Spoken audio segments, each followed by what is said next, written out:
Les mandaron la... Sí, no me importa.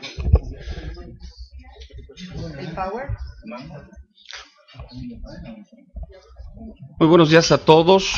Es un gusto tenerlos a todos ustedes el día de hoy. Es un gusto para nuestro colegio, un honor tener en esta ocasión la presentación de nuestra ministra consentida, la ciudad ministra, doña Olga Sánchez Cordero de García Villegas. Es un gusto, ministra, tenerla con nosotros.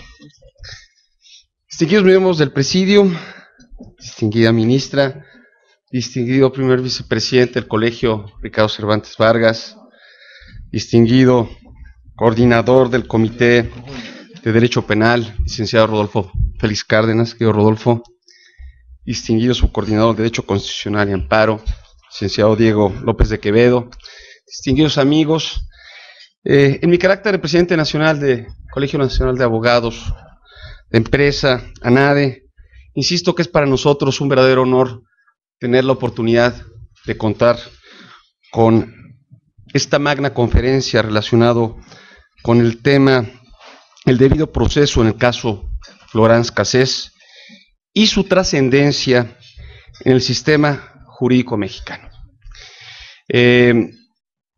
Como lo hicimos mención en el comunicado que se hizo por parte de la ANADE el 29 de enero de 2013, ANADE, como colegio, no está al margen de las implicaciones legales que el caso Cassés generó en el sistema jurídico mexicano y por lo tanto hemos organizado esta magna conferencia con el único propósito de favorecer a la clara comprensión de temas jurídicos en beneficio del Estado de Derecho. Sin más preámbulos, creo que no es apropiado ahorita hacer avisos, hacer anuncios respecto a nuestros eventos. Cedo el uso de la voz a nuestro subcoordinador de Constitución y Amparo, el licenciado Diego López de Quevedo, y pues les doy las gracias de estar aquí con nosotros el día de hoy. Muchas gracias. Gracias, José Juan. Gracias. Buenos días a todos. Para nosotros es un honor tener como invitada a la ministra Olga Sánchez Cordero en este evento organizado conjuntamente por el Comité de Derecho Constitucional Amparo y el Comité de Derecho Penal de la ANADE, en donde, bueno, pues como se ha comentado, se tocará este tema pues que ha sido relevante y trascendente en nuestro sistema de justicia, el que denominamos el debido proceso en el caso Florence Cassés y su trascendencia para el sistema jurídico mexicano. Me voy a permitir presentar a la señora ministra leyendo parte de su currículum, es muy extenso. La señora ministra Olga del Carmen Sánchez Cordero de García Villegas nació en la Ciudad de México, estudió la licenciatura en Derecho en la UNAM, donde se tituló con la tesis Una revolución en la interpretación del derecho. Hizo estudios de posgrado en Política Social y Administración en el University College of Swansea, Gran Bretaña. Fue la primera mujer notaria por oposición en el Distrito Federal, titular de la Notaría Pública número 182. Se desempeñó como magistrada numeraria del Tribunal Superior de Justicia del Distrito Federal y el Senado de la República la designó ministra de la Suprema Corte de Justicia de la Nación a partir de febrero de 1995. Está adscrita a la primera Sala Civil y Penal de la Corte. Ha impartido Derecho Positivo Mexicano, Bienes, Sociología General, Jurídica y de México en varios colegios y en la UNAM, donde es profesora por oposición desde 1975. Ha sido miembro de varias comisiones dictaminadoras de la misma UNAM y consejera técnica en la Facultad de Derecho. Ha presentado un sinnúmero de conferencias sobre una amplia gama de temas. Entre las distinciones que ha recibido destacan la otorgada por la Barra Interamericana de Abogados como distinguida abogada de las Américas, el reconocimiento otorgado por su valiosa labor en pro de la Federación Mexicana de Universitarias, el Premio Reforma de la Academia Nacional, la presea Tepantlo de Instituto de Ciencias Jurídicas de la UNAM, el nombramiento de la Mujer del año 2004, la presea Flama Vida y Mujer de la Universidad Autónoma de Nuevo León, el reconocimiento Mujeres que hacen la diferencia del International Women's Forum, la medalla Anáhuac del Mérito Jurídico 2007, entregada por la Universidad Anáhuac del Norte, la inclusión de sus datos biográficos en el Dictionary of International Biography 2007 del International Biographical Center of Cambridge, Inglaterra, y bueno, pues muchas más. Es doctora honoris causa por las Universidades Autónomas de Morelos y de Nuevo León, miembro del Colegio de Notarios del Distrito Federal, de la Asociación Nacional del Notariado Mexicano, de la International Federation of University Women, consejera de la Fundación UNAM, miembro numerario número 1 del grupo de los 100 del Centro de Innovación, Desarrollo e Investigación Jurídica para Latinoamérica, socia honoraria vitalicia de la Barra Tabasqueña de Abogados, Colegio de Abogados, y presidenta en el periodo 2010-2012 del International Women's Forum Capítulo México. Cuenta con una gran cantidad de publicaciones en libros y revistas, entre las más recientes, Magistratura Constitucional en México, Elementos de Juicio, 2005, Prontuario de Jurisprudencia, Acciones y Controversias de Inconstitucionalidad, Conferencia de los Ministros de la Suprema Corte de Justicia de la Nación, 2007, coautora de los libros Simone de Beauvoir, Entre Nosotras, 2009, y The Impact of Uniform Law on National Law, Limits and Possibilities, First Intermediate Congress, Contra la Tentación Autoritaria, el balance entre los derechos humanos y el combate a la delincuencia, 2010. Bueno, pues sin más preámbulo, pues le cedo la palabra a la ministra. Gracias por la presentación.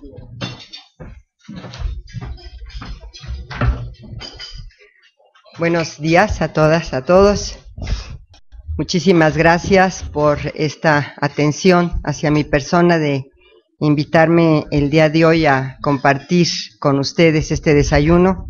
Muchísimas gracias a José Juan Méndez porque me hizo el honor, el presidente, de invitarme con ustedes esta mañana. También a Diego por tu presentación, Diego, con todo tu,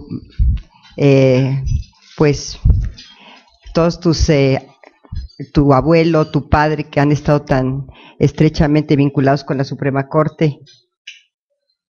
Yo me acuerdo de ellos, de don Felipe López Contreras. Gracias por tu presentación. También al presidente anterior de la NADE y por supuesto a todos ustedes que están el día de hoy con nosotros.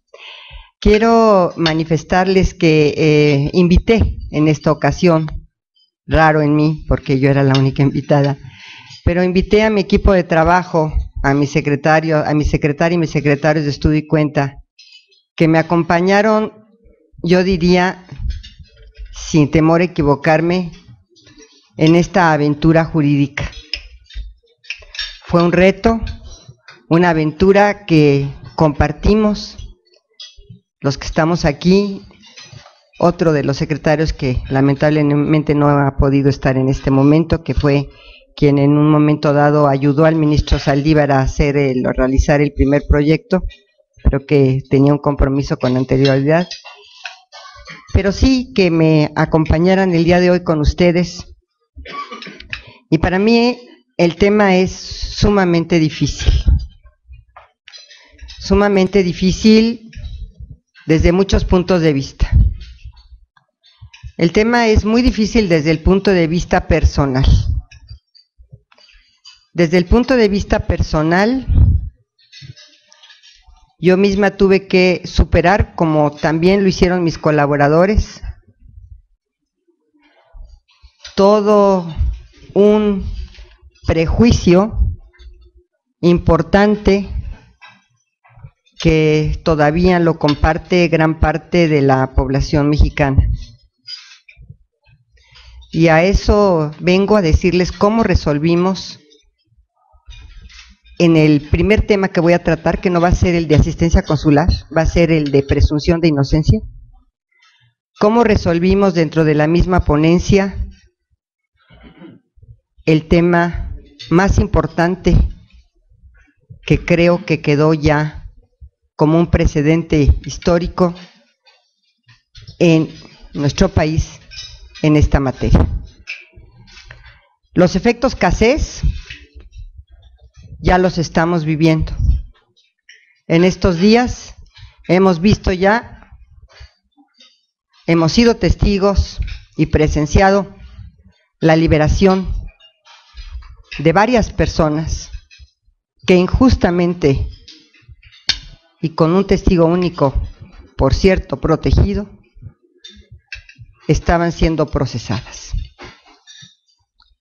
Y desde luego este es un afecto muy importante del cual yo quisiera compartirles hoy. Es la primera vez, después de la resolución, que salgo, yo les decía hace unos momentos, de mi propio ensimismamiento para dar una plática sobre este tema.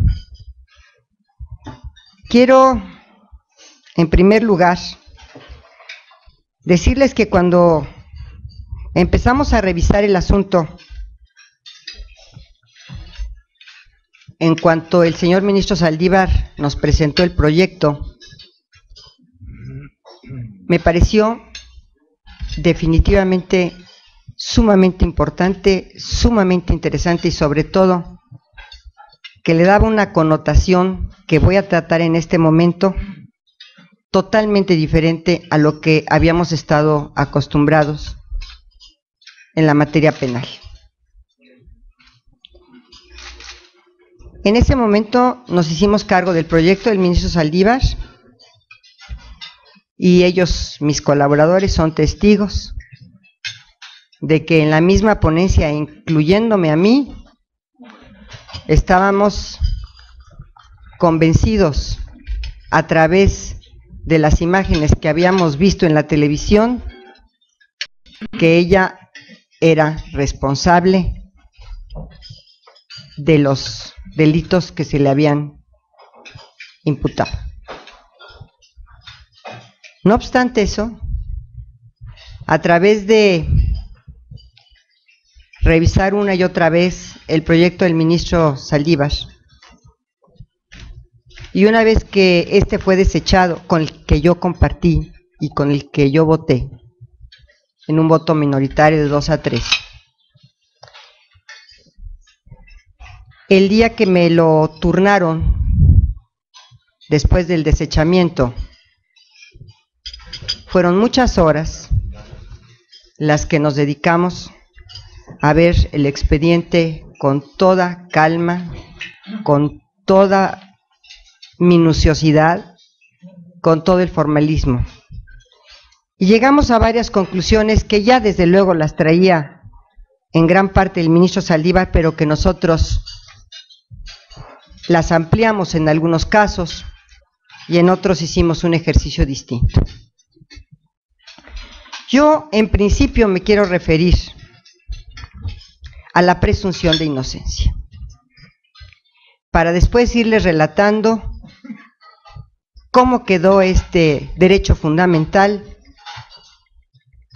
en el caso Cassés y cuáles son las tesis de la Suprema Corte que a raíz de la presunción de inocencia ya están por aprobarse, pero van a ser muy importantes y van a impactar prácticamente a todos los procesos penales en nuestro país.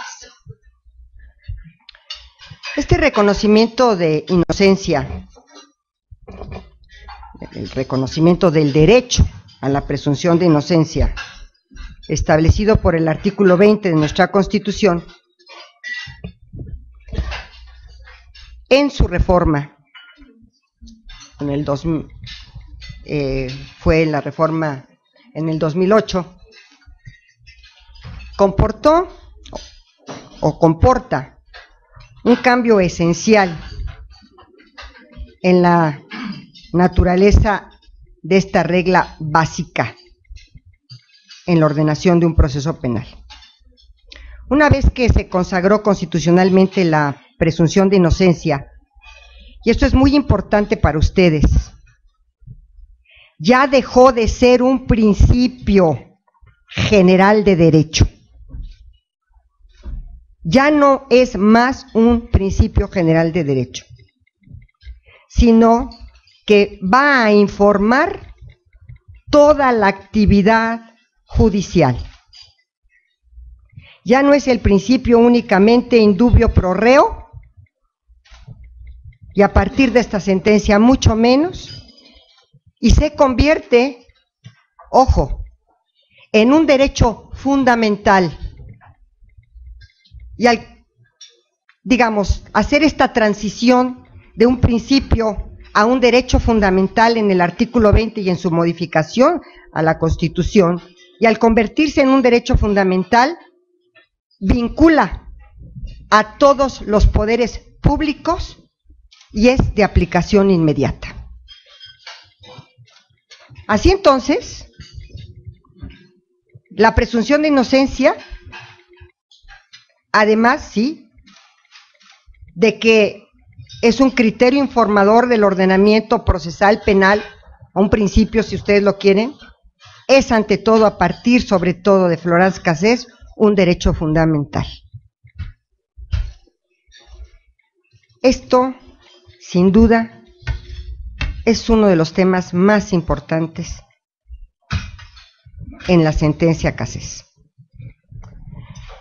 El proceso penal es el mecanismo necesario para obtener la prueba de que un individuo que ha cometido un delito, hasta que esa prueba no se produzca mediante un juicio regular, no puede considerarse que se haya cometido o que se ha cometido delito alguno, y tampoco que haya un sujeto culpable que pueda ser sancionado. Es decir, se requiere precisamente que esa prueba que se produzca en un juicio regular pueda ser considerada para que una persona que cometió un delito, un sujeto culpable, pueda ser sancionado. Así entonces, en esta sentencia se dice que la presunción de inocencia es uno de los pilares del derecho penal referido a un Estado no solamente de derecho, sino un Estado constitucional, un Estado democrático de derecho.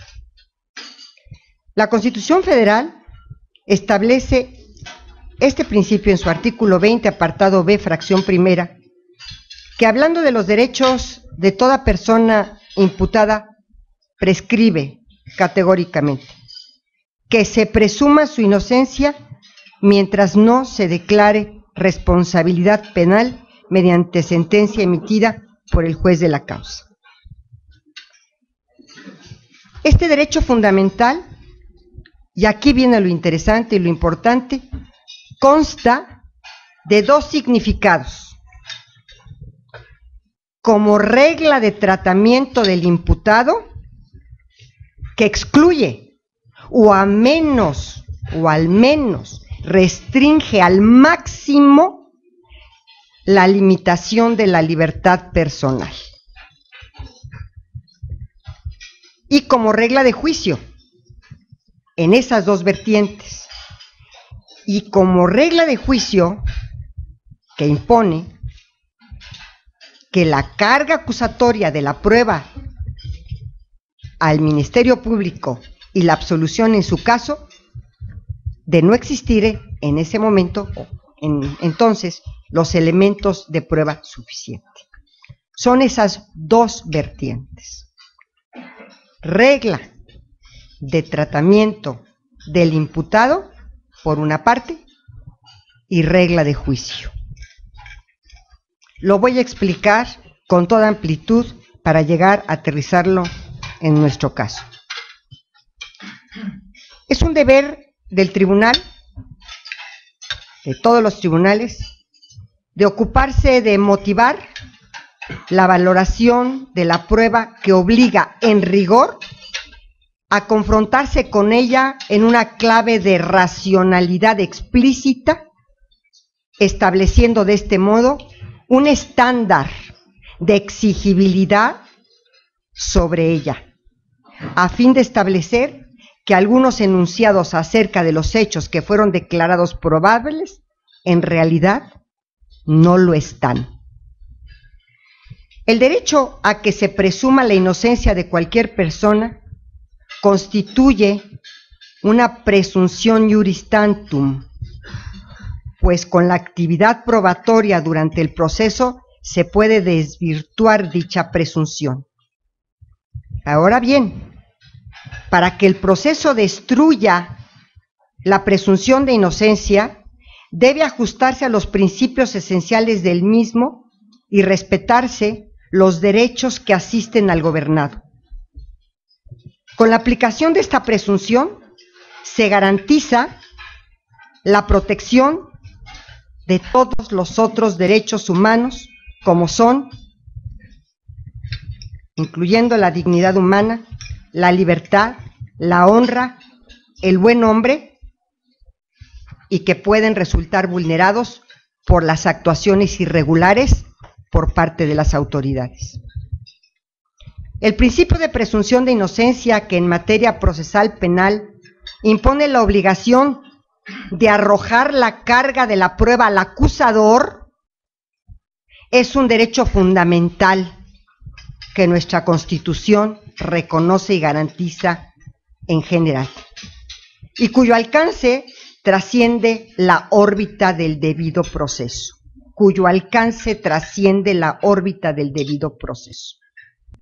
Esto también es muy importante. En consecuencia, este principio opera también en las situaciones extraprocesales. Por primera vez se habla de esto en esta sentencia. Y constituye el derecho a recibir la consideración y el trato de no autor, de no partícipe en un hecho delictivo o en otro tipo de infracciones, mientras no se demuestre la culpabilidad, y por ende otorga el derecho a que no se apliquen las consecuencias a los efectos privativos vinculados a tales hechos en cualquier materia. Léase, inclusive la materia administrativa o cualquier otra. En esta lógica, la Convención Americana sobre Derechos Humanos reconoció y reconoce el derecho a la presunción de inocencia en su artículo 8.2, el cual establece lo siguiente: toda persona inculpada de delito tiene derecho a que se presuma su inocencia mientras no se establezcan legalmente su culpabilidad. La Corte Interamericana ha destacado la importancia del derecho a la presunción de inocencia al señalarlo como un fundamento de todas las demás garantías judiciales, según el cual las personas deben ser consideradas inocentes hasta que se acredite plenamente su culpabilidad.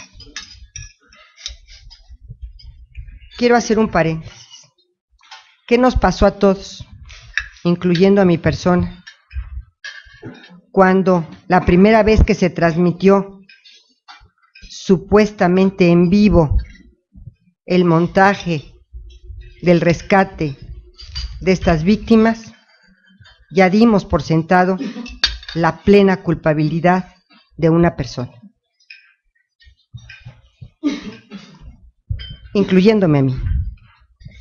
En el mismo sentido, la Corte Interamericana ha sostenido que el derecho a la presunción de inocencia es un elemento esencial para la realización efectiva del derecho a la defensa y acompaña al acusado durante todo el proceso hasta que una sentencia condenatoria que determine su culpabilidad quede firme. De modo que este derecho implica que el acusado no debe demostrar que no ha cometido el delito que se le atribuye. Esto corresponde a quien acusa. La naturaleza y alcances de este derecho fundamental a la presunción de inocencia determinan una configuración compleja en su contenido, pues influye con notoria eficacia tanto en el tratamiento que debe darse al imputado antes y durante el desarrollo del procedimiento, como tanto en la actividad probatoria que se practique con el objeto de demostrar su culpabilidad y, por supuesto, sin dejar de lado su singular trascendencia en el contexto general de todo proceso penal. Así, de la presunción de inocencia es posible predicar que tiene básicamente un triple significado. El derecho fundamental a la presunción de inocencia como regla de tratamiento respecto al individuo, como regla probatoria y como regla de juicio o estándar probatorio en el proceso. Esta distinción se hace en la sentencia Cassés y sus implicaciones fueron absolutamente demoledoras.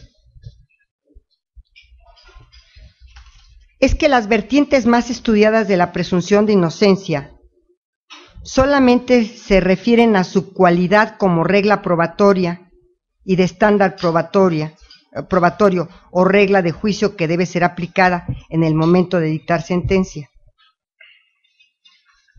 Pero no se refieren a la regla de trato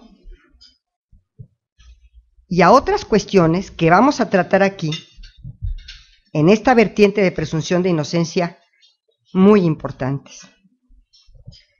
La presunción de inocencia como regla probatoria es un derecho que establece los requisitos que deben cumplir la actividad probatoria y las características que deben reunir los medios de prueba para considerar que existe prueba de cargo válida y destruir así el estatus de inocente que tiene todo procesado. En consecuencia, no cualquier prueba puede enervar la presunción de inocencia, sino que ésta debe practicarse de acuerdo con ciertas garantías y de una determinada forma para cumplir con esa finalidad. En esta línea, deben existir pruebas que puedan entenderse de cargo, es decir, pruebas sobre la existencia del delito y la responsabilidad del acusado, y que hayan sido suministradas por el Ministerio Público con respeto a los principios y garantías constitucionales que rigen su práctica. Así, puede decirse que este derecho entra en juego en un momento anterior a la valoración de las pruebas, cuando el juez examina si las pruebas presentadas por la acusación pueden considerarse válidamente como pruebas de cargo. Por otro lado, la presunción de inocencia como regla de juicio o estándar probatorio en esta otra vertiente puede entenderse como una norma que ordena a los jueces a la absolución de los inculpados cuando durante el proceso no se hayan aportado pruebas de cargo suficientes para acreditar la existencia del delito y la responsabilidad de la persona, que es lo que acabamos de ver en estos 2 días anteriores. Así entendida, la presunción de inocencia no aplica al procedimiento probatorio, es decir, la prueba entendida como actividad, sino al momento de la valoración de la prueba, entendida como el resultado de la actividad probatoria. Y esto ya se dijo en el amparo 715/2010, en donde la primera sala estableció que para poder considerar que existen indicios que constituyan prueba de cargo suficientes para enervar la presunción de inocencia, el juez debe, entre otras cosas, cerciorarse al valorar el material probatorio disponible de que estén desvirtuadas las hipótesis de inocencia efectivamente alegadas por la defensa en el juicio y al mismo tiempo descartar la existencia de contraindicios que den lugar a una duda razonable sobre la hipótesis de culpabilidad sustentada por la parte acusadora. Y todo esto lo vamos a aterrizar posteriormente a nuestro caso. Esto lo contiene nuestra sentencia.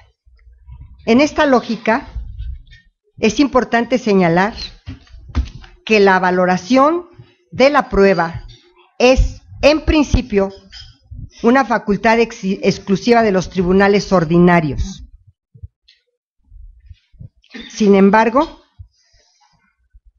existen ocasiones como este caso, en las que la actividad probatoria desarrollada en el proceso ante el tribunal ordinario, para determinar si la misma tiene el valor jurídico necesario para contrarrestar la presunción de inocencia, que fue nuestro caso, porque todo el mundo se ha cuestionado. ¿Por qué fue condenada en primera instancia? ¿Por qué fue condenada en segunda instancia? ¿Por qué fue condenada en el amparo? ¿Y por qué al final la Corte la declara no culpable? Bueno, precisamente porque esta facultad, en principio, es una facultad exclusiva de los tribunales ordinarios, pero existen otras ocasiones. No se trata de que el Tribunal de Amparo sustituya la interpretación de los hechos realizada por los tribunales ordinarios, por entenderla más correcta o más adecuada, sino que por el contrario, solo ha de extenderse a aquellos supuestos, como el caso, en los que la resolución judicial pueda poner en riesgo la vigencia de este derecho fundamental, apoyándose en una indebida valoración de las pruebas. Pues bien, vamos a la tercera vertiente. Existe otra vertiente de la presunción de inocencia que ha sido menos estudiada, yo diría, casi no ha sido estudiada, y que en nuestro caso reviste una importancia capital. La presunción de inocencia como regla de trato en su vertiente extraprocesal. Esta faceta de la presunción de inocencia constituye un derecho fundamental a recibir la consideración y el trato de no autor o no partícipe en los hechos de carácter delictivo o análogos a estos, y determina, por ende, el derecho a que no se apliquen las consecuencias o los efectos jurídicos anudados a hechos de tal naturaleza. En pocas palabras, la Constitución no permite condenas anticipadas, extraprocesales. Esta es la vertiente de la presunción de inocencia como regla de trato en su vertiente extraprocesal, que en nuestro caso fue de capital importancia. Yo podría ahorita en este momento venirles a comentar todo lo que pasó dentro de mí para poder resolver, precisamente por no considerar la presunción de inocencia como regla de trato en su vertiente extraprocesal. Tuvimos que construir sobre esta vertiente de la presunción de inocencia temas que pienso en un futuro van a traer consecuencias muy benéficas para aquellas personas en su derecho fundamental a la presunción de inocencia. En otras palabras, los juzgadores, porque así lo mandata la Constitución, no permite que estemos involucrados en condenas anticipadas, como en un momento pueden ser las condenas incluso de los medios de comunicación o de la población en general.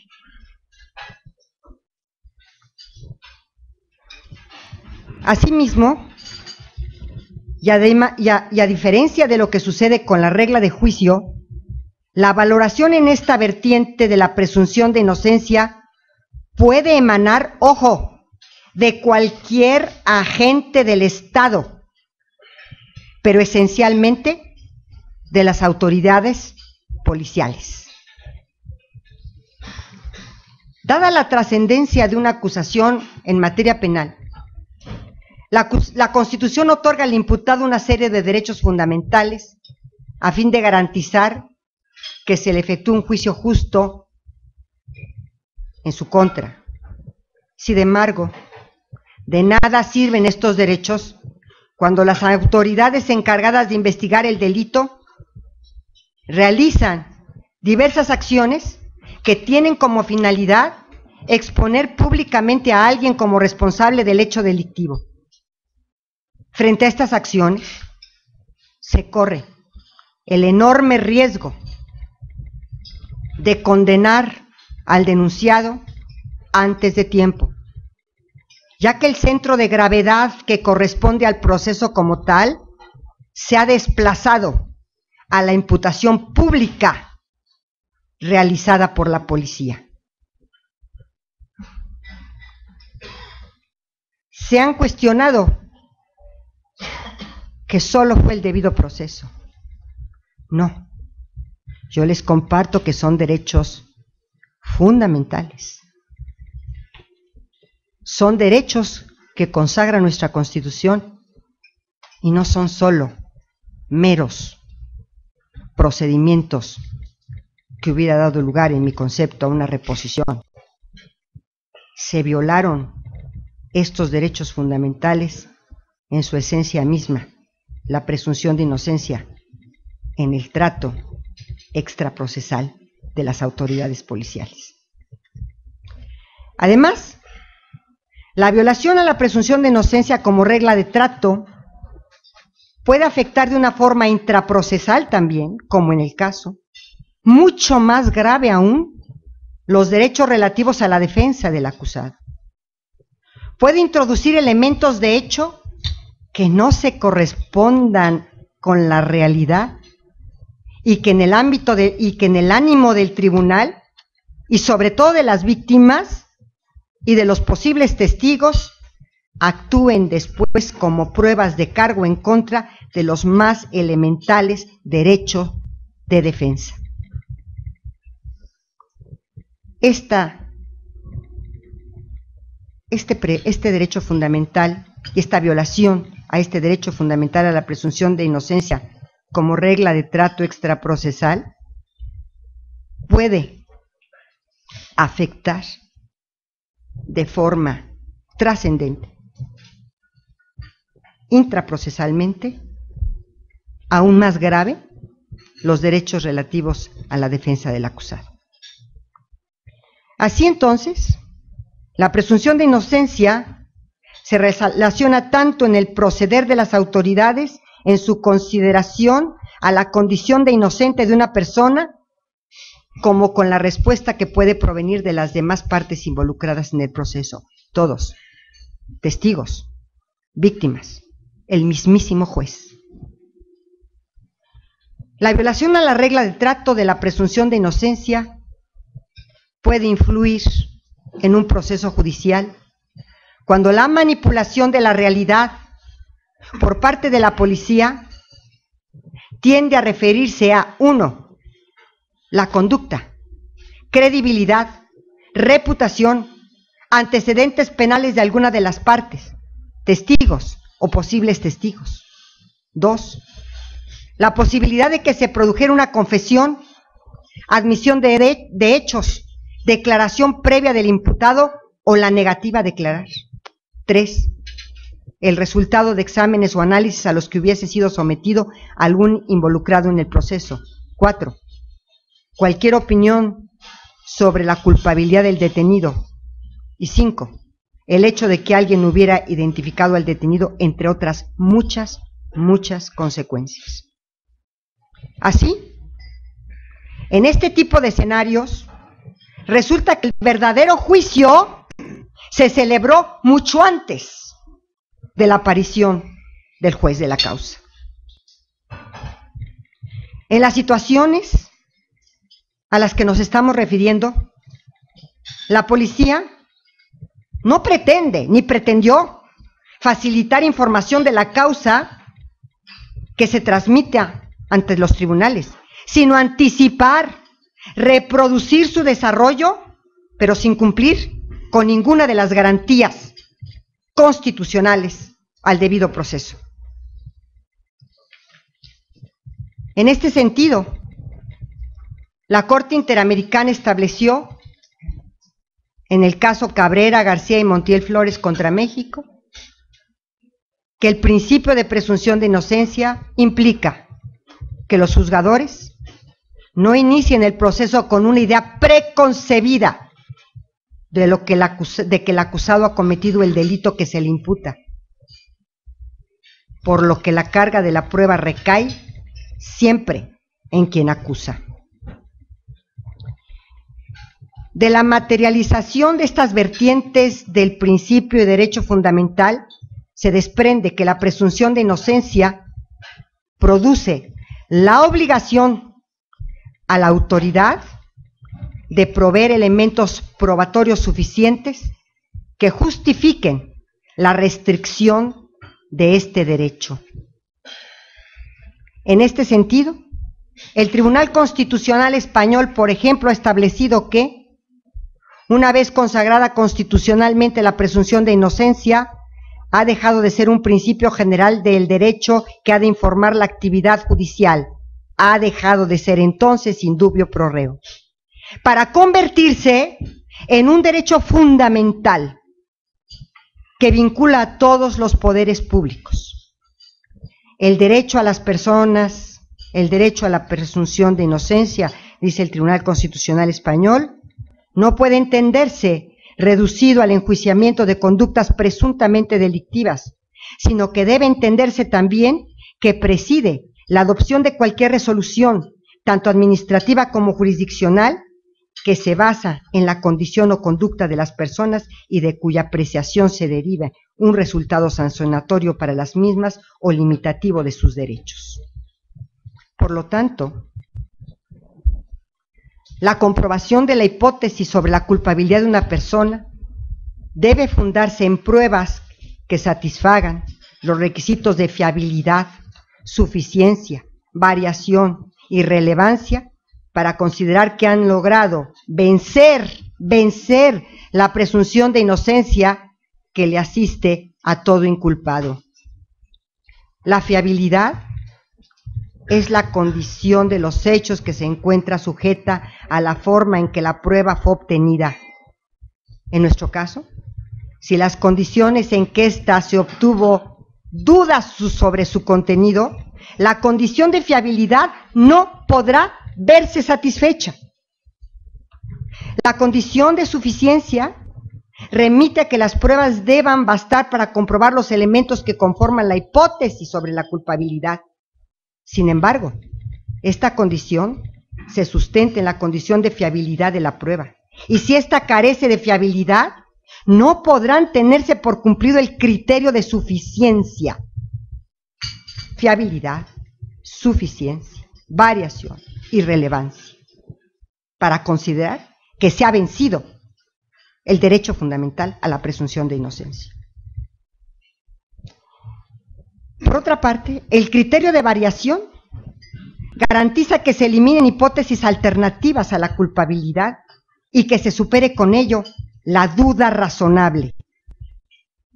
Este criterio requiere que se aporten diversos elementos que sustenten la hipótesis, sin que pueda descartarse la posibilidad de que un solo elemento pueda comprobar la hipótesis de culpabilidad debido a una fiabilidad abundante y suficiente. ¿Qué pasó con estos tres casos anteriores en estos días que hemos visto?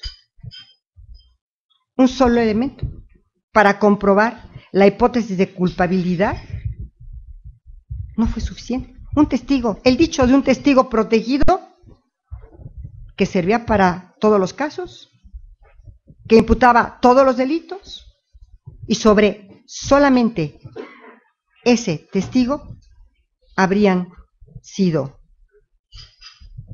en algunos casos, dictados órdenes de prisión, en otros autos de formal prisión y en otros casos sentencias condenatorias. Por último, el criterio de relevancia. Vamos con el último de las pruebas y los requisitos en las que estas deben considerarse para lograr vencer la presunción de inocencia.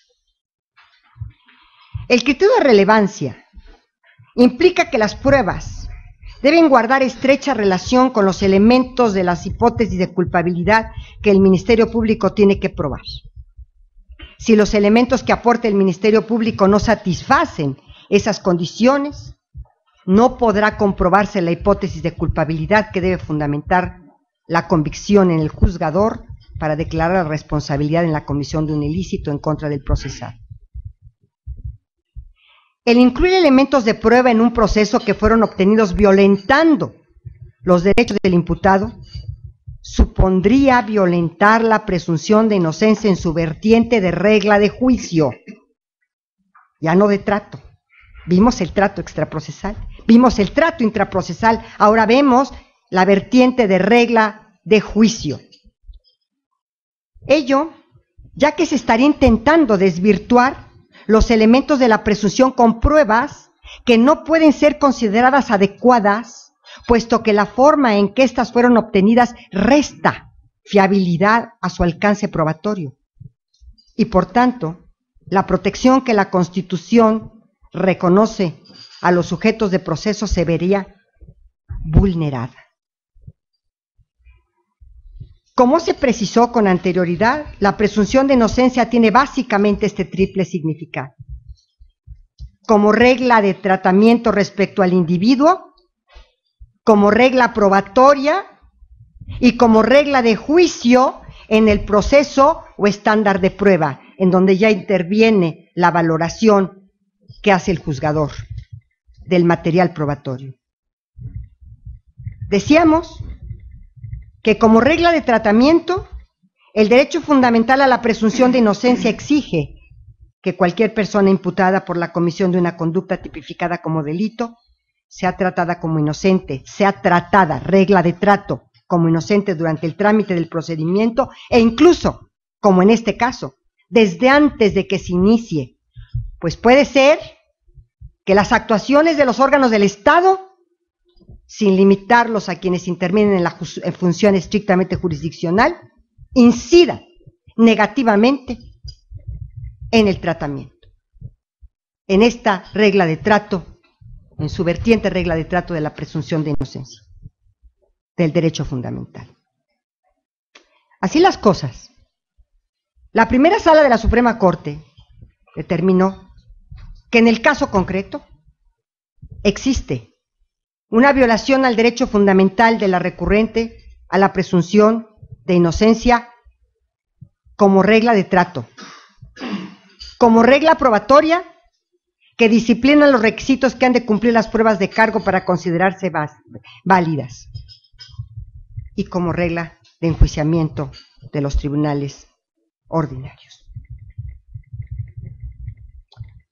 En ese mismo sentido, la Corte Interamericana ha condenado enfáticamente la práctica consistente en exponer ante los medios de comunicación a personas acusadas por la comisión de delitos cuando aún no han sido condenadas por sentencia firme.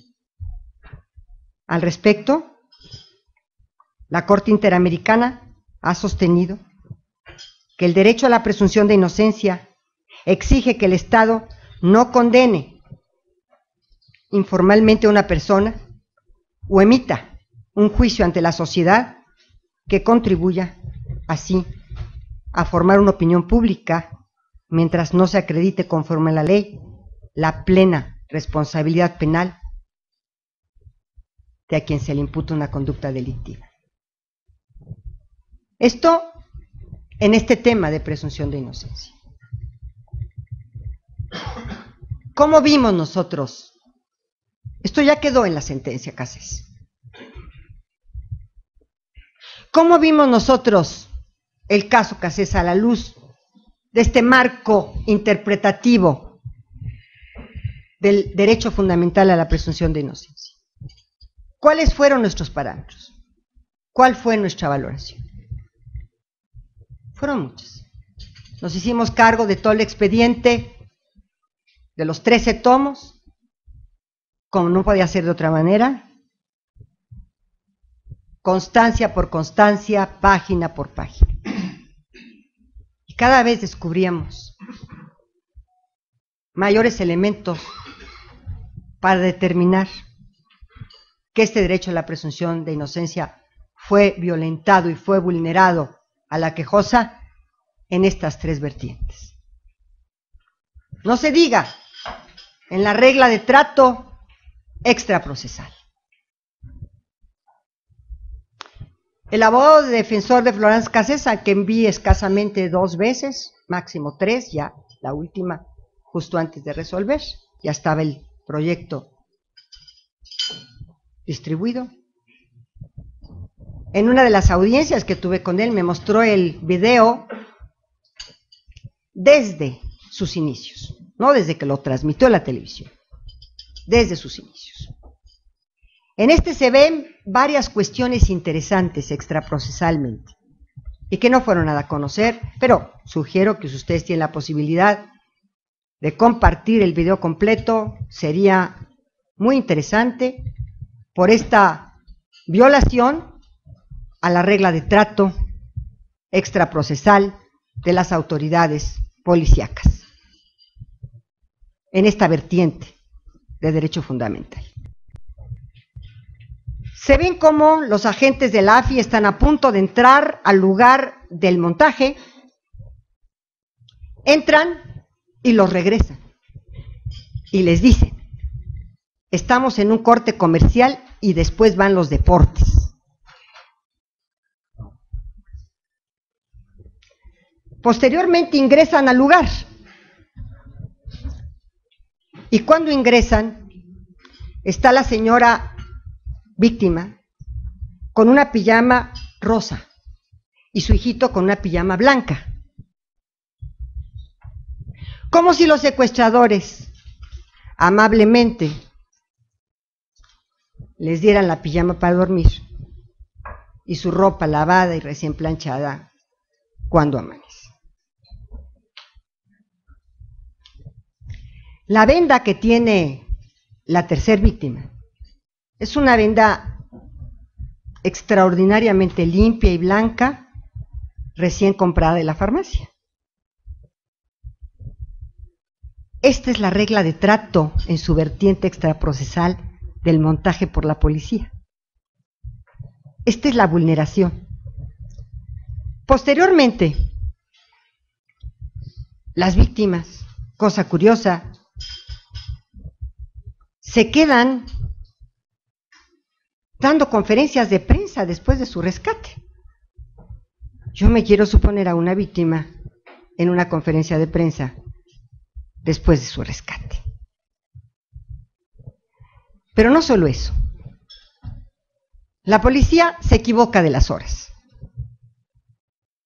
Aparentemente, y ella insiste en esta declaración, tanto ella como, según esto, su exnovio, Israel Vallarta, fueron detenidos por la policía un día antes. ¿Qué pasó con ellos desde las 9 de la mañana del día anterior hasta las 6 de la mañana del siguiente día?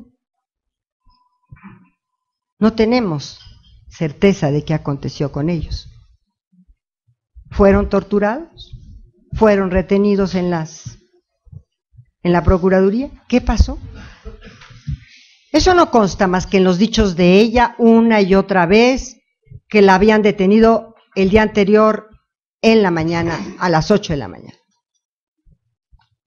La policía dice que regresa, una vez que los tiene detenidos, regresa al lugar de los hechos porque dice uno de los presuntos secuestradores, el novio de ella, que corren peligro. Se equivocan en las horas, una y otra vez en sus declaraciones, hasta que corrigen ya la final. Dicen que fueron detenidos a las 7:15, que fueron retenidos a las 7, bueno, aquí mis colaboradores me pueden decir 7:15, 7:20, y cuando les dicen es que la transmisión en vivo fue a las 6:00 de la mañana, dicen, ya me acordé, fue a las 4 de la mañana, cuando los detuvimos. Este era el material probatorio que nosotros teníamos. Equivocación tras equivocación de los policías, un montaje perfectamente hecho, que también consta en el expediente. Consta también los dichos de Florence Cassés cuando es llevada al rancho de las Chinitas y que le dicen los policías, y ella lo insiste una y otra vez en su proceso: yo no sé nada, yo soy Florence Cassés, ¿de qué se trata? No sé nada, no sé nada. Y da su nombre una y otra vez. Y los policías le dicen, no es contigo, no es contigo, es con él. Cuando ella llega a las Chinitas, que había estado varias veces, ella en el video tiene una cara de desconcierto impresionante. Impresionante. ¿Qué pasa? ¿A dónde estoy? O sea, me detienen un día antes, me traen aquí. ¿Qué pasa? Toda esta presunción de inocencia fue vulnerada por los agentes de policía. Si el montaje fue televisivo, obvio, el delito mismo y la flagrancia misma también es un montaje. ¿Cómo entender que no fue montado el delito si fue montada el evento y la transmisión en televisión? Posteriormente, vienen las declaraciones de las víctimas testigos. Y entonces viene ya el otro tema de la presunción de inocencia en su otra vertiente. Todo esto está en la sentencia Cassés y todo esto es muy interesante y muy importante. Cuando viene ya la presunción de inocencia como regla probatoria, nosotros nos hicimos cargo de todas las constancias y de todas las declaraciones de las víctimas y de las que a la vez son testigos. Dicen por ahí que yo siempre le doy un peso específico a las declaraciones de los niños, y sí es cierto. Yo tengo 7 nietos, y por supuesto el dicho que el niño siempre dice la verdad es cierto, a menos que sus declaraciones sean manipuladas o sean influenciadas. Pero normalmente al niño le sale la espontaneidad en las declaraciones.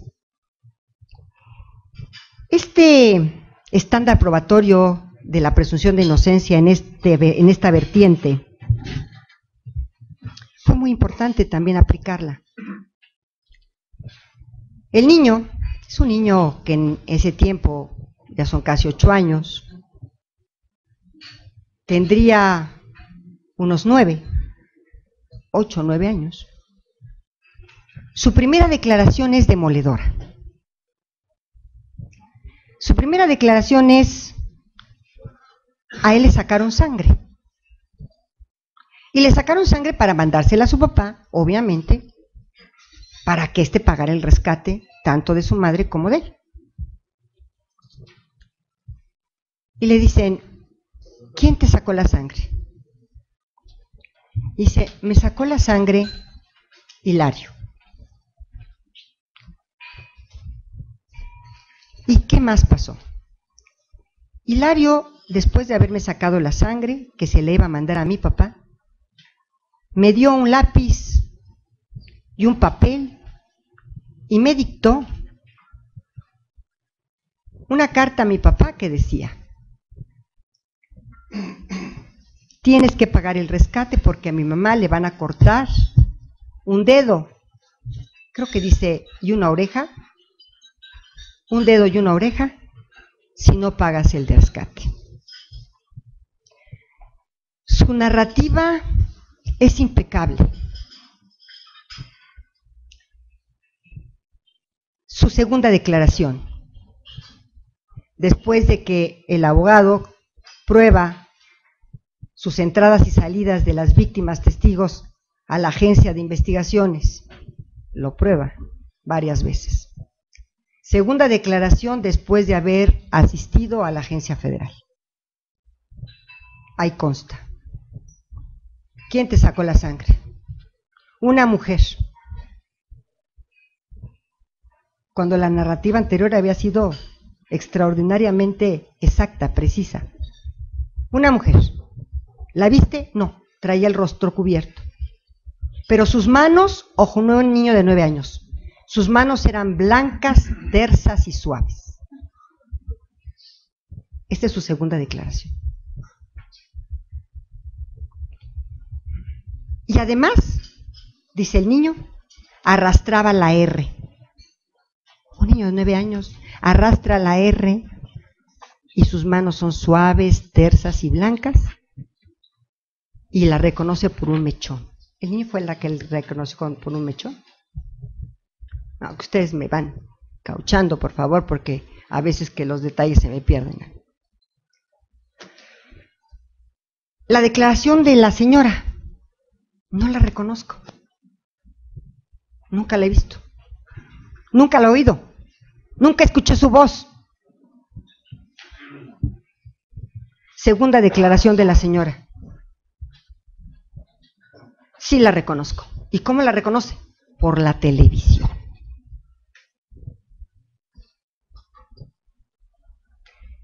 Por último,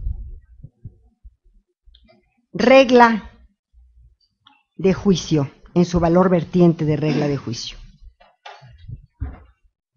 Este era el acervo probatorio que teníamos.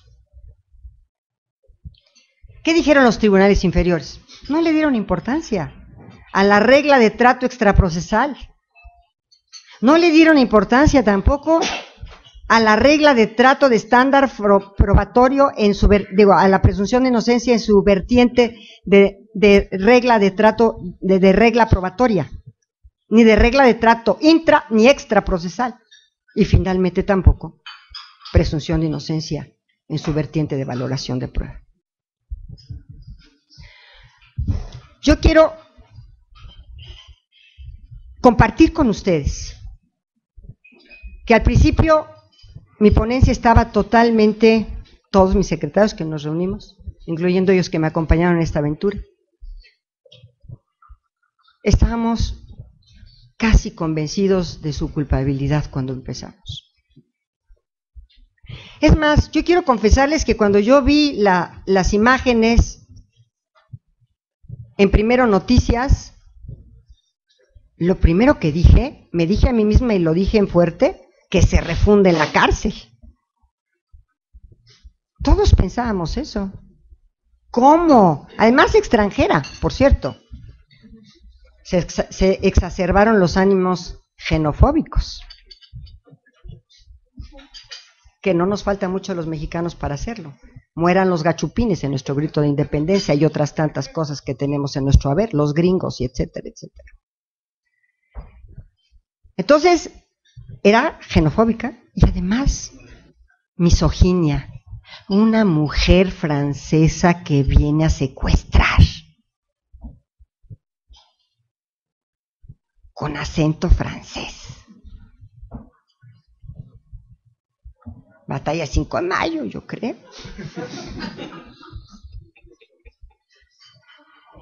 Entonces, este derecho fundamental a la presunción de inocencia, como derecho fundamental a partir de estas sentencias de la primera sala, lo tienen al alcance todos quienes en un momento dado son sujetos a un proceso penal.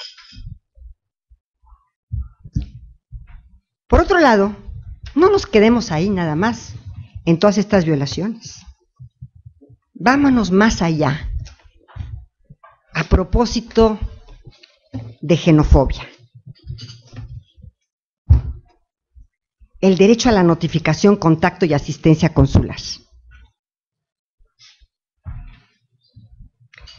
En un sistema democrático como el que nosotros tenemos, y una vez que una persona se encuentre en nuestro territorio, del cual no es nacional, o en cualquier territorio del cual no es nacional, dicho Estado está obligado a concederle un estándar mínimo de derechos. Y uno de ellos, cuya importancia resulta trascendental también para este caso, es la posibilidad de que el extranjero sea asistido por algún miembro de la delegación consular de su país en el territorio en que se encuentre.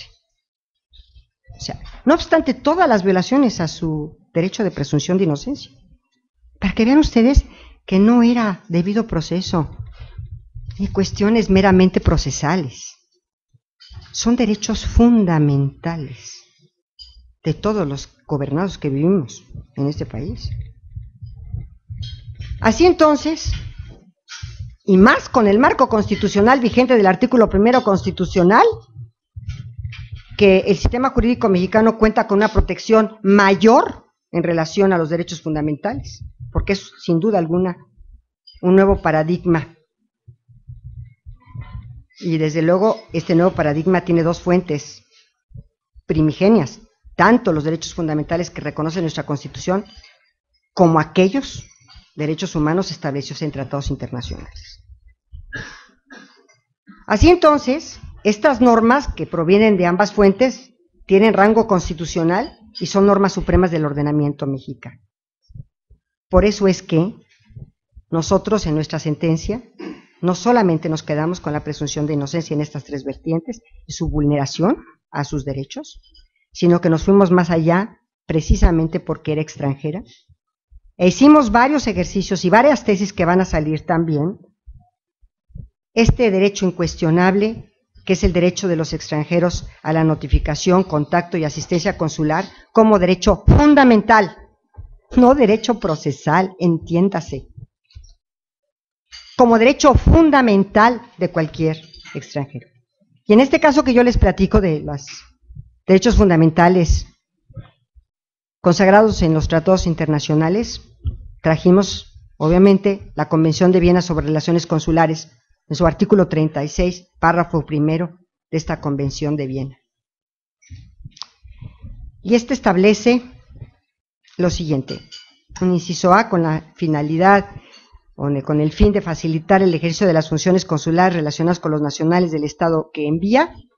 B, que es lo que más me importa: si el interesado lo solicita, las autoridades competentes del Estado receptor deberán informar sin retraso alguno a la oficina consular competente en ese Estado cuando, en su circunscripción, un nacional del Estado que envía sea arrestado, de cualquier forma, detenido o puesto en prisión preventiva. Cualquier comunicación dirigida a la oficina consular por la persona arrestada, detenida o puesta en prisión preventiva le será asimismo transmitida sin demora por dichas autoridades, las cuales habrán de informar sin dilación a la persona interesada acerca de los derechos que se le reconocen en este apartado. Los funcionarios consulares tendrán derecho a visitar al nacional de ese Estado que envía y que se haya arrestado, detenido o en prisión preventiva, a conversar con él y a organizar la defensa ante los tribunales. Asimismo, tendrán derecho a visitar a todo nacional del Estado que envía que en su circunscripción se haya arrestado, detenido, preso o en cumplimiento de una sentencia, y sin embargo, los funcionarios consulados se abstendrán de intervenir en favor del nacional detenido cuando éste se oponga expresamente a ello. Esto también lo consagra nuestro artículo 128 del Código Federal de Procedimientos Penales en su fracción cuarta. Se comunicará de inmediato a la representación diplomática consular que corresponde. ¿Qué pasó con Florence Cassés? Pasó que estaba detenido un día antes, que hasta la madrugada del día siguiente fue el montaje, que todavía estuvo muchas horas más en la agencia federal ya formal, sin estar a disposición del Ministerio Público, que fue otro de los derechos que se le vulneraron, y que se supone que el cónsul nunca contestó, que la embajada nunca nos contestó. Y nunca contestaron el teléfono. Obvio, si se estaba pensando en un jueves o viernes, la oficina cierra, el sábado no va a contestar nadie, o si son las 3 de la tarde y tampoco va a contestar, pues ahí está como muy, cuando menos hay una sospecha de que no era el tema realmente digamos, respetar este derecho fundamental del extranjero a su asistencia consular. No obstante eso, nosotros en la sentencia Cassés establecimos también varias tesis muy importantes. Decimos, y vamos a decir en las tesis que ya están a punto de aprobarse, que los extranjeros se enfrentan a desventajas singulares al momento de ser detenidos por una autoridad y someterse a un proceso penal bajo las normas de un ordenamiento jurídico que les resulta extraño. Nos fuimos más allá, solo que ya no quedó en el engrose, en el sentido de decir que los legisladores que expiden las normas, en este caso, las normas de procedimiento penal y los códigos penales sustantivos, son representantes populares, electos popularmente y democráticamente por los nacionales de un país. Y en esta situación comentábamos en la ponencia una interpretación diferente del artículo 14 constitucional. Leyes expedidas con anterioridad al hecho. Leyes expedidas ¿por quién? Por un legislador democráticamente electo. Por un legislador democráticamente electo que el extranjero no participó en esa elección, que no es el representante que expide una norma del extranjero que se encuentra en un país distinto. Y si nosotros le agregamos a la interpretación del artículo 14 constitucional leyes democráticamente expedidas con anterioridad al hecho, nos estamos dando cuenta o estamos cayendo en cuenta que los extranjeros no solo desconocen ese derecho que se les va a aplicar, sino que además no eligieron democráticamente a quien expidió la legislación que se le va a aplicar. De ahí entonces que esta interpretación va más allá de la estricta interpretación que hasta en este momento se había dado al artículo 14 en materia de asistencia consular. La asistencia consular, se dice en esta sentencia, no es una mera traducción, para eso están los intérpretes. No, o están los traductores más bien.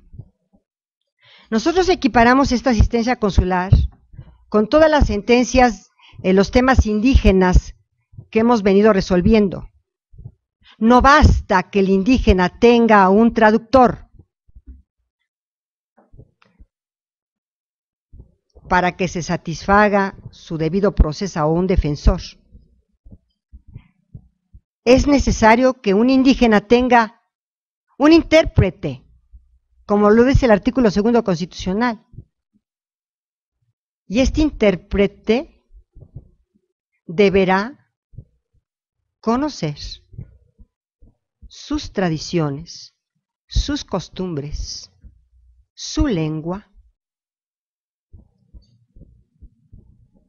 y también conocer, por supuesto, el derecho que le están aplicando. Entonces se satisface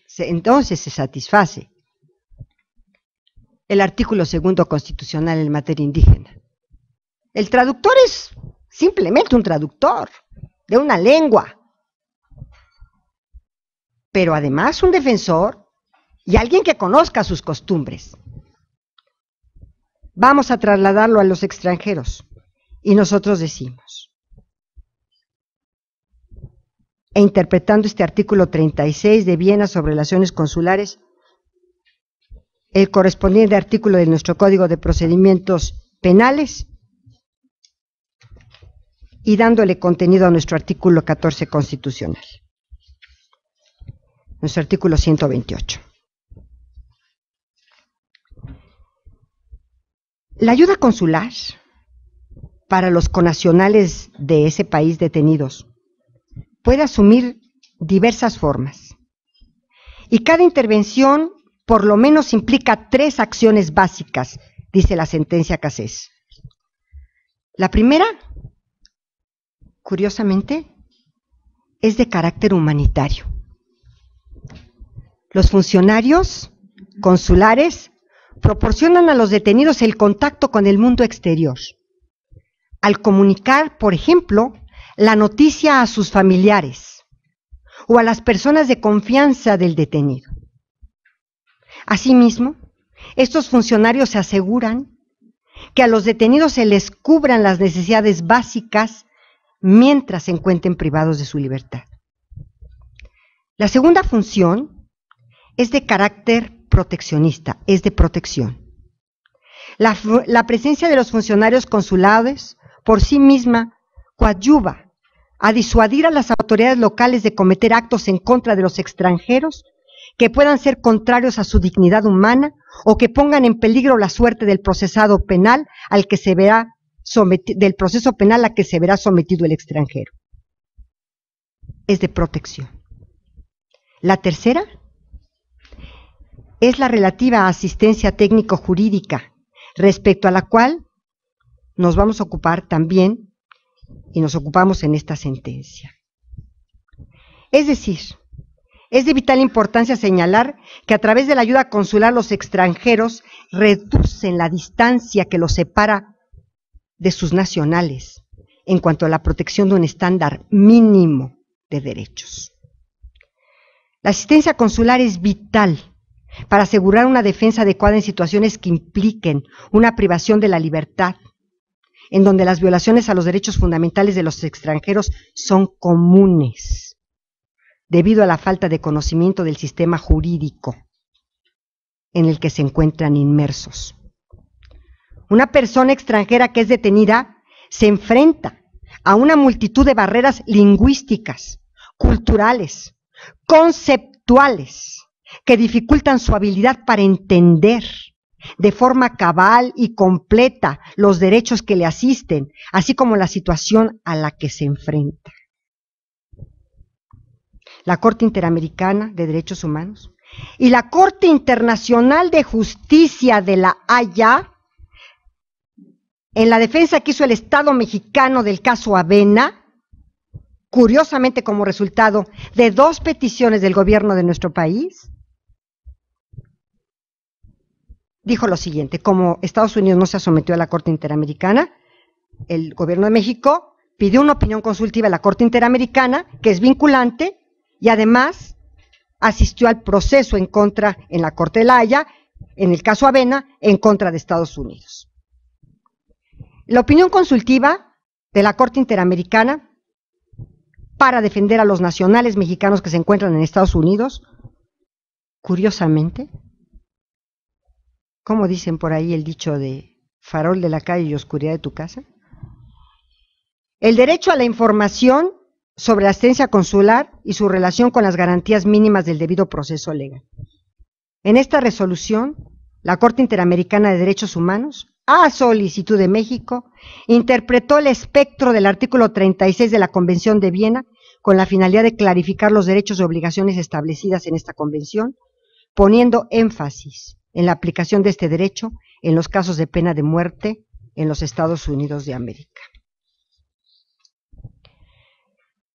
Me dijeron por ahí, porque ya ven, había unos ánimos muy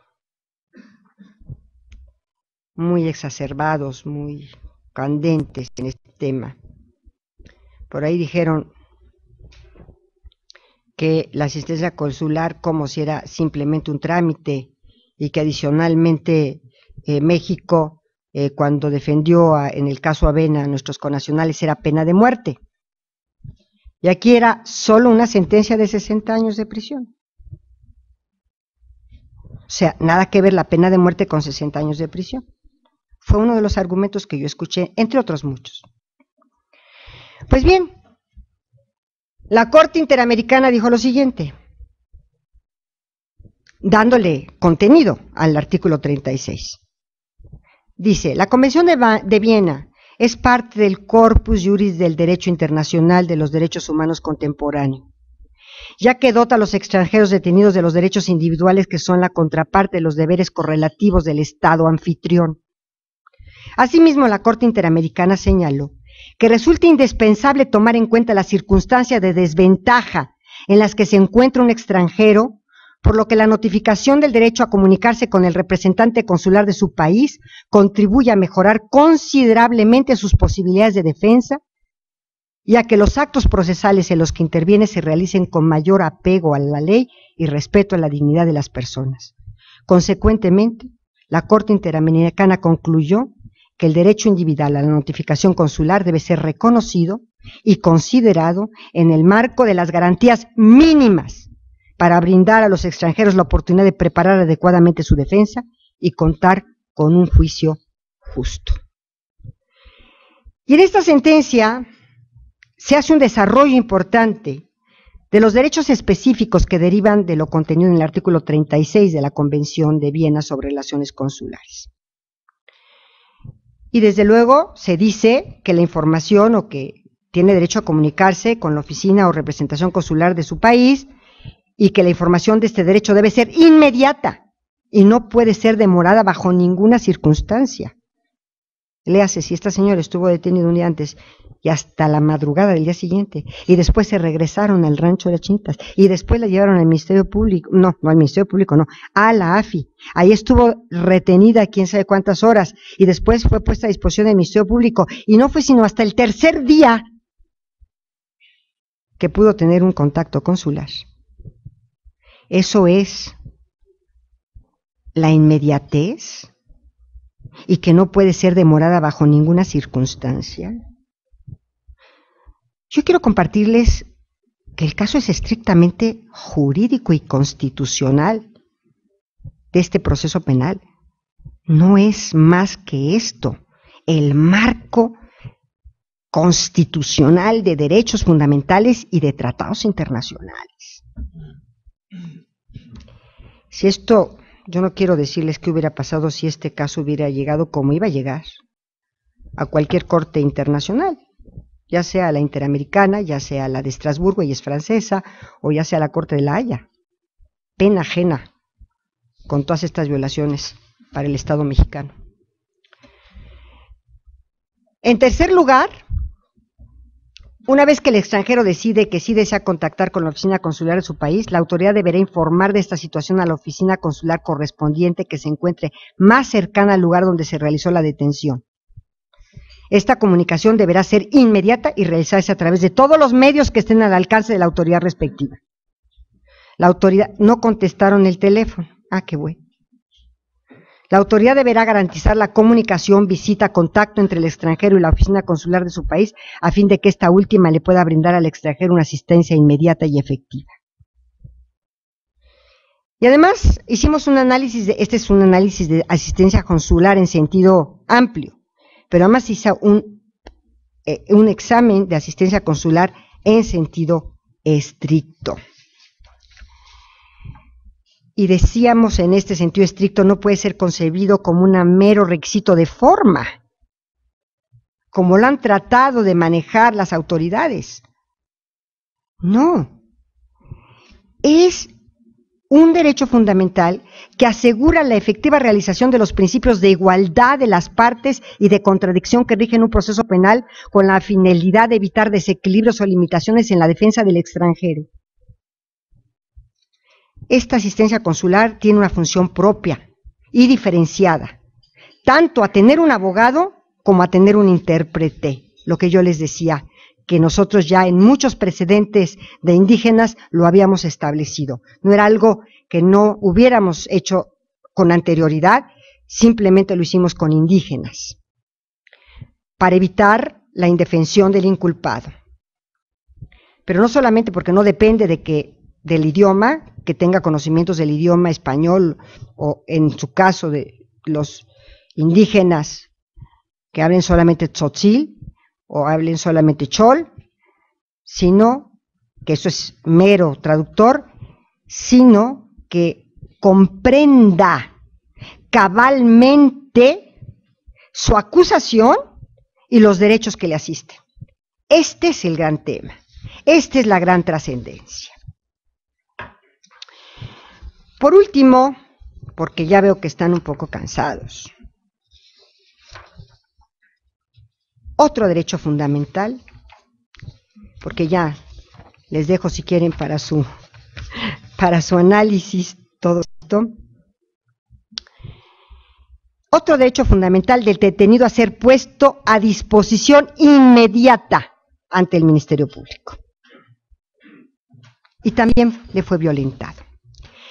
También se hace un análisis, un contenido que no era ajeno a la primera sala, ya habíamos estado construyendo lo que es el concepto de inmediatez, de puesta inmediata a disposición del Ministerio Público, y habíamos dicho que en este derecho fundamental de la puesta a disposición era necesario determinar caso por caso si se había o no producido una vulneración del derecho reconocido a esta persona detenida de la puesta inmediata a disposición del Ministerio Público.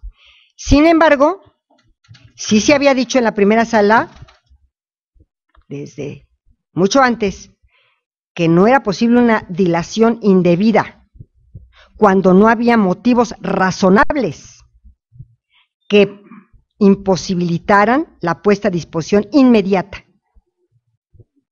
y que la persona hubiera continuado a disposición de sus aprehensores, de la policía, y no ser entregada a la autoridad competente para definir su situación jurídica. E implicó en esta sentencia también, ya para terminar y concluir, que tales motivos razonables únicamente tienen que tener como origen impedimentos, o sea, no ponerla a disposición, fácticos, reales y comprobables, y particularmente lícitos, no un montaje, para ponerse a disposición inmediata. Esto es, que estos motivos deben ser compatibles con las facultades estrictamente concedidas a las autoridades. Y se concluyó.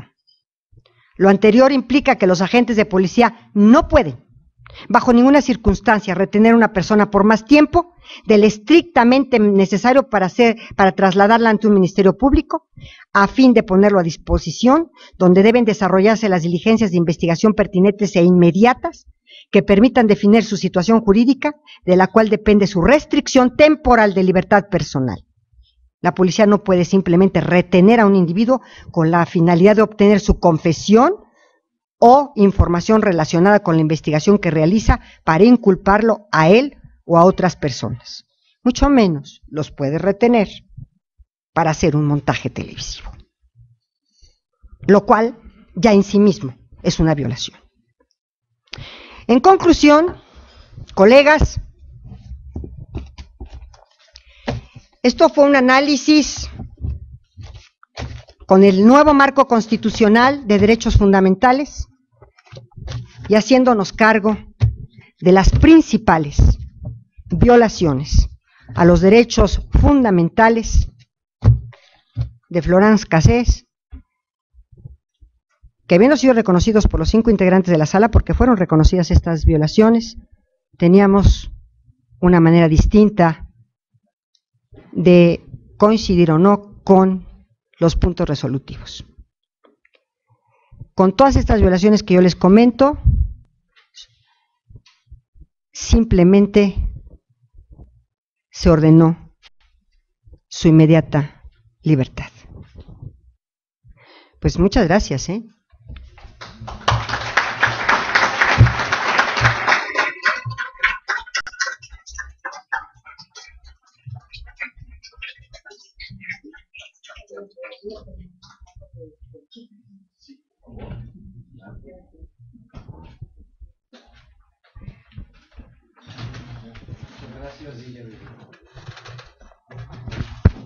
Muchas gracias, señora ministra. Extraordinaria ponencia magistral, en lo que permitimos que la señora ministra se tome su frutita o su juguito a las preguntas que amablemente tuvieron a bien dirigirnos. Le voy a ceder el micrófono a nuestro coordinador de Derecho Penal, el licenciado don Rodolfo Félix Cárdenas, para algunas pequeñas análisis de lo que se dijo y para la sesión de preguntas y respuestas. Muchas gracias. Bueno, pues brevemente, después de escuchar el planteamiento clarísimo de la señora ministro y por supuesto conociendo todos pues los puntos encontrados en el gremio, en las organizaciones sociales, etcétera, que no puede ser de otra manera con un caso de este nivel. Siempre que hay un caso así, siempre hay controversia.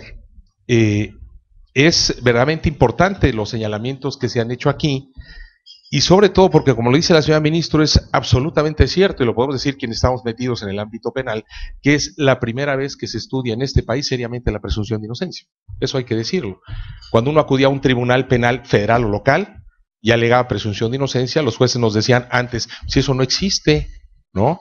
Tuvimos que llegar a la corte para que la corte se pronunciara en una tesis que hay por ahí, nos dijo, bueno, la presunción de inocencia está en tales y tales artículos, por ahí está. Y aún así se seguía considerando como algo pues, que realmente no tenía el mayor peso, ni mucho menos. Absolutamente, no se le daba la importancia y la trascendencia que tiene. Y lo único que se ha vendido hacia afuera en términos de presunción de inocencia es la idea pobre y limitada de que simple y sencillamente se trata de tener a una persona que es imputada como inocente mientras no se pruebe lo contrario. Esa es la idea que todo el mundo tiene de la presunción de inocencia. Y a mí me da mucha alegría ver esto, porque quien nos dedicamos a profundizar en estos temas, pues evidentemente tiene otras caras la presunción de inocencia.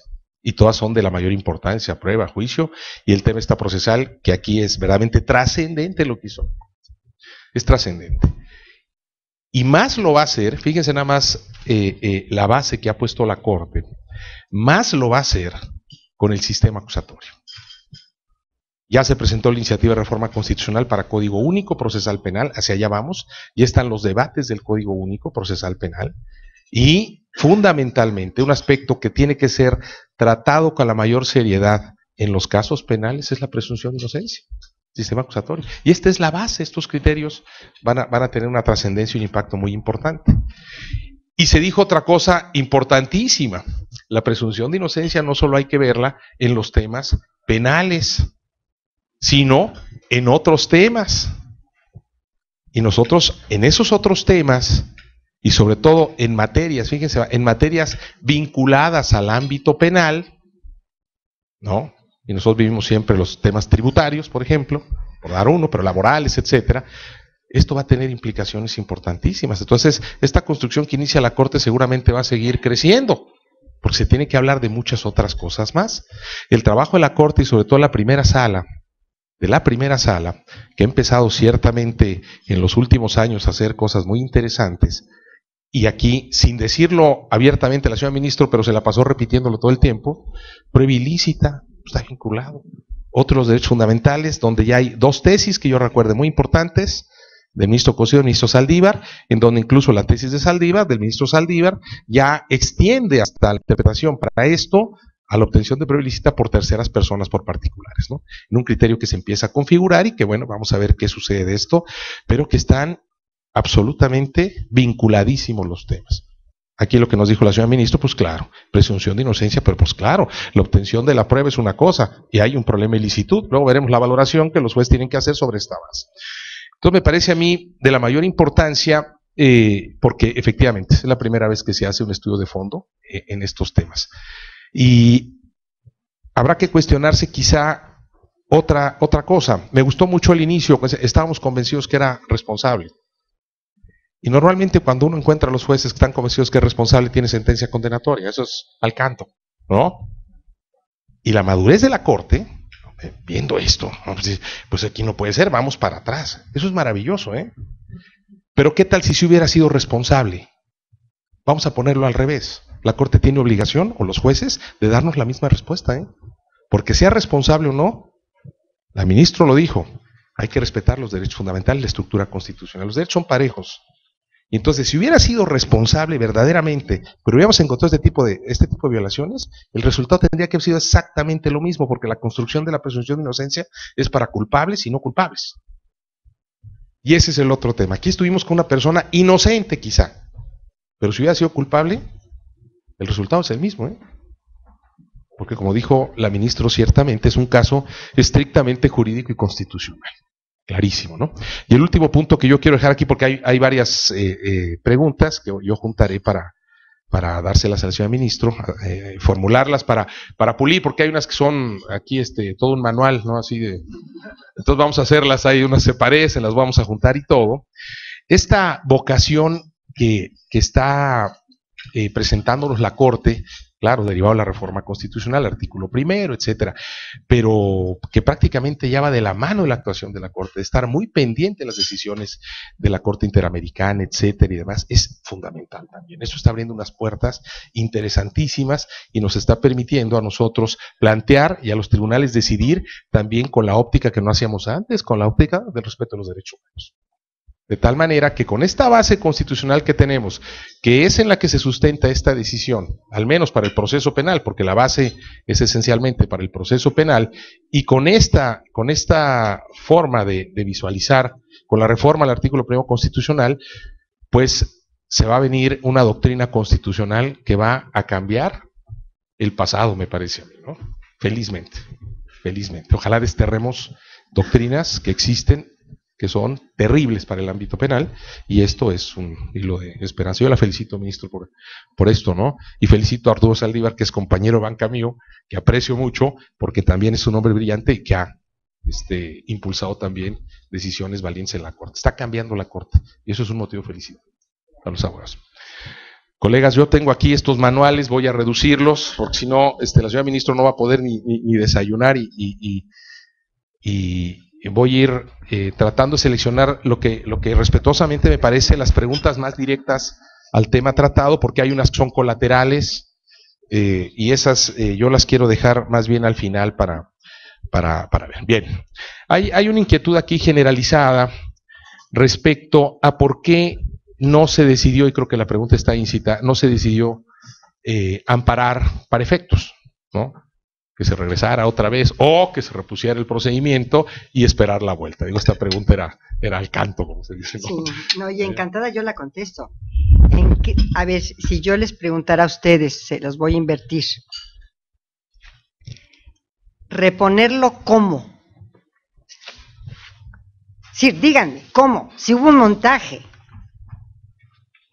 si hubo todas estas violaciones de no asistencia consular, de no puesta de inmediatamente a disposición del Ministerio Público, de todas estas violaciones de presunción de inocencia como regla de trato extraprocesal, lo llamaba el ministro Saldívar en su primer proyecto el efecto corruptor. ¿Cómo reponer un procedimiento con un efecto corruptor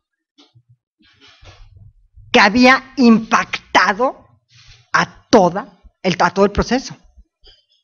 Sí, ¿cómo reponerlo? A ver, díganme en qué manera se repone el montaje de la televisión. ¿De qué manera podemos volver al proceso y respetarle todos sus derechos fundamentales a esta persona? No hay manera. Cuando menos esa fue la opinión de 3 de nosotros. No hay manera. Yo pienso, bueno, probablemente ustedes, alguno de ustedes diga, sí, hay que reponer, pero yo me preguntaba con mi equipo de colaboradores, ¿cómo reponer? Con estas violaciones tan graves, con esta vulneración tan grave. Fíjense que no me fui por asistencia consular, que también es gravísimo, ni por puesta de inmediatez ante el Ministerio Público, que también me fui por el derecho fundamental de presunción de inocencia. ¿Cómo reponer esa vulneración, ese derecho fundamental de presunción de inocencia? No hay manera. Bueno, desde mi óptica. Y fíjense ustedes, además, si hubiese esa manera, ¿cómo habría quedado la Corte frente a esto, siendo la Suprema Corte de Justicia de la Nación, diciendo al de abajo, tú resuelve? Uno lo ve así, ¿no? O sea, me parece a mí que la Corte tenía que pronunciarse, como fuera, ¿no? Digo, esto había llegado tan lejos que cruzó el mar, ¿verdad? tenía que ser la Corte, no podía dejarlo a nadie abajo, como fuera, me parece a mí. Bien, hay otra inquietud común, general, que tiene que ver con el tema del error judicial. Y esto está enfocado a las decisiones asumidas por los jueces y magistrados que actuaron previamente en el caso.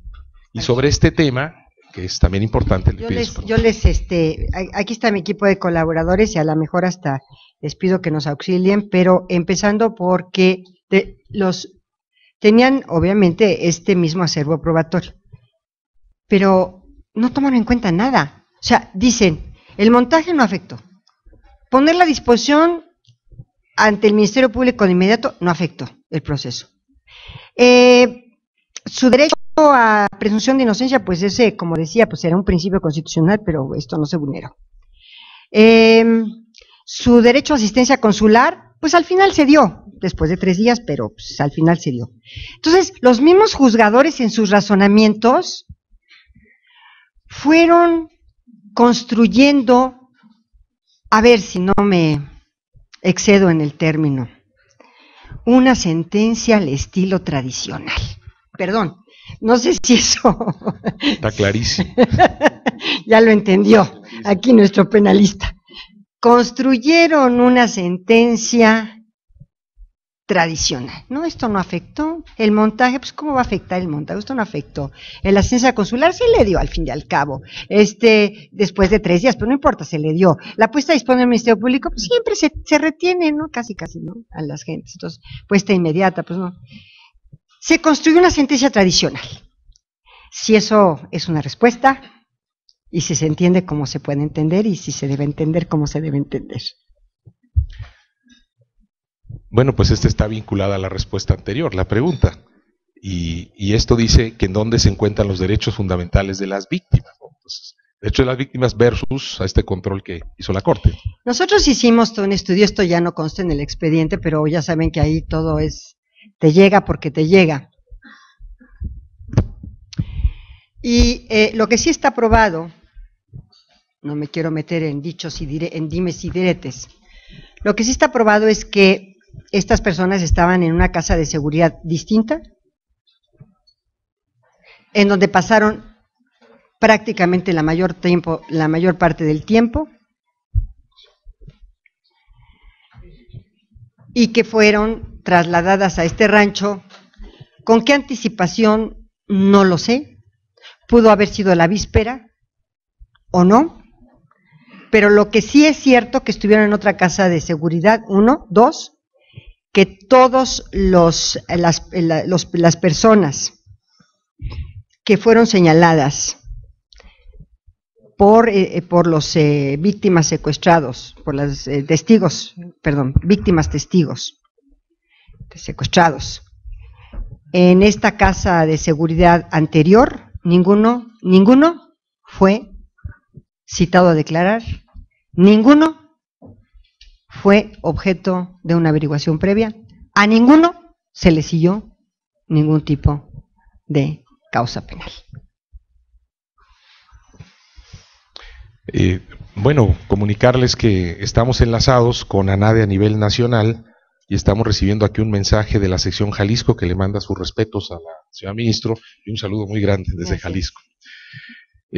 Otra pregunta, ¿qué va a pasar con la otra persona o las otras personas, yo estoy seguro si hay uno más, que están sometidas a proceso o han sido condenadas por este mismo hecho,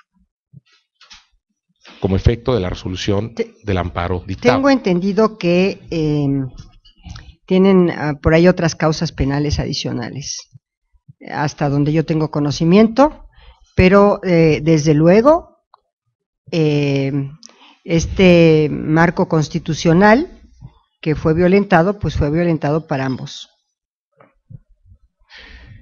Y bueno, ya voy a reducir aquí ya una serie de preguntas, y esto me parece que, salvo la mejor opinión de la señora ministro, me parece que no le toca, pero me la piden, la tengo que hacer, porque esta habla de quién le va a fincar responsabilidad a la agente de seguridad pública que trabajó en el montaje.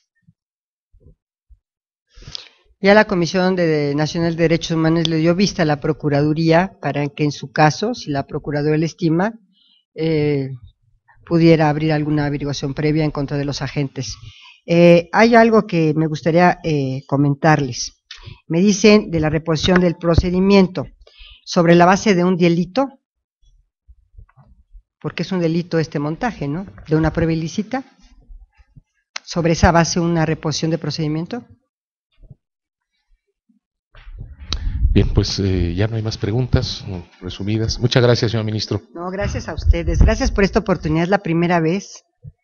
Bueno, no me pude resistir a la invitación de José Juan Méndez Cortés para venir esta mañana con ustedes. Y el tema, pues para mí es un tema apasionante. Nunca lo había tratado antes. Yo de veras quiero hacer un reconocimiento público a mi equipo de colaboradores, porque todos nos comprometimos con este caso, todos, y rompimos cualquier cantidad de prejuicios personales que, como todos los mexicanos, o gran parte de los mexicanos, tenían sobre el caso Florence Cassés, y ya una vez, a ver si me sale la palabra, habiéndonos curado emocionalmente e internamente, empezamos a avanzar en el análisis del caso. Pues yo quiero, a nombre del colegio, señora ministra, a nombre del comité ejecutivo, de nuestros expresidentes, de los miembros distinguidos que nos acompañan, darle de veras las gracias. Ha sido un verdadero placer, un deleite escucharla tocar el tema con todo el conocimiento, con toda la profundidad. Para nosotros es verdaderamente, como colegio de abogados, es para nosotros una responsabilidad estar manteniendo informados a nuestros colegas, tratando de que ellos tengan de primera mano información sobre temas trascendentales como el que ahora nos ocupa. Quiero agradecer públicamente también a Jorge Fernando Ruiz Pérez, nuestro presidente de la sección Jalisco, por el apoyo también en estar pendientes de nuestro primer evento que hacemos, por supuesto, a nivel nacional con las secciones, honrando, por supuesto, la presencia de nuestra querida ministra. Nuestros invitados especiales, también agradecerles mucho su presencia, muchas gracias por el apoyo. Esto es en beneficio del país, esto es en beneficio de nosotros.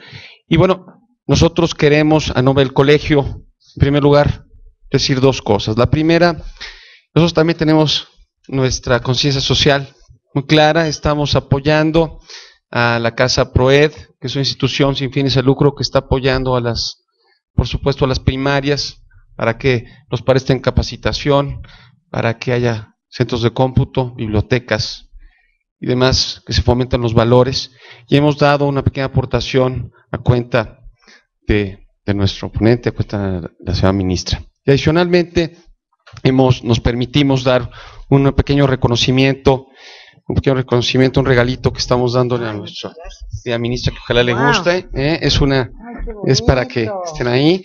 Y bueno, pues sin más preámbulos, darles las gracias a ustedes por su presencia.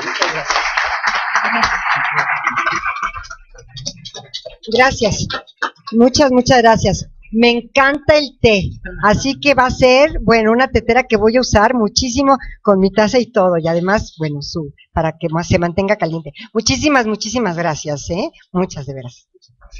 Pues darles otra vez las gracias a nuestros coordinadores, Valeria Lapray, Vale, muchas gracias por todo, muchas gracias por todo tu apoyo. Muchas gracias.